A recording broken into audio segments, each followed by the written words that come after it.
आता चिंता एक आहे.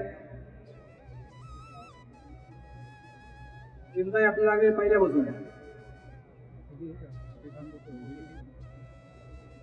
चिंता जरूर असावी. आपल्याला आता आपण अभ्यासक्रम घेतलेला आहे किंवा आपण एखादं कार्य हातामध्ये घेतलेलं आहे, ते चांगलं व्हावं का होऊ नये,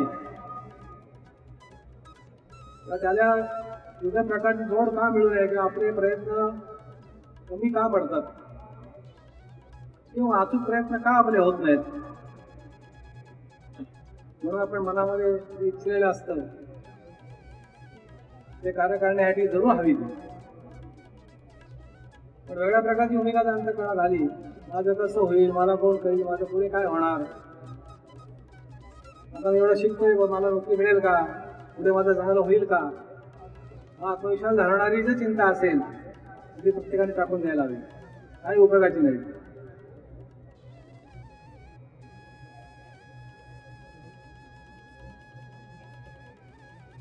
आता सुदैवाची भूमिका आपण बघितली. श्वास आणि उश्वास, त्याला म्हणतो आम्ही आवाहन आणि विसर्जन, या दोन गोष्टी त्याच्यामध्ये होत असतात. ज्यावेळेला डॉक्टर लोक बघतात त्यावेळेला काय बघतात, हवा आपली हात बाहेर जाते की तेच पाहत असतात.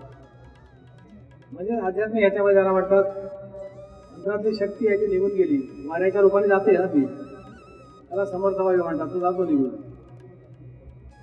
तीच देवाची ओळख आहे. बस बाकी देवाची ओळख कुठे नाही. बाकी पुढे घ्यायचा प्रयत्न करूही नाही. मनुष्य देव कधीच होणार नाही. माणसाने मार्गदर्शनाचं काम देण्याचं करावं. यदि मानव धर्माची इतकी मूल्य आहे की प्रत्येकाने समजून सांगावी, एवढंच तर प्रत्येकाने करावं.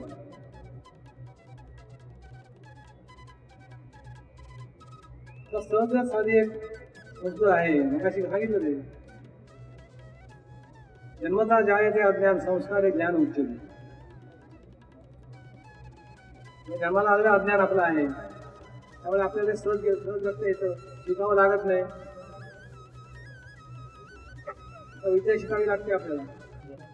अविद्या जी आहे अज्ञानाची, माणसाला शिकावी लागत नाही.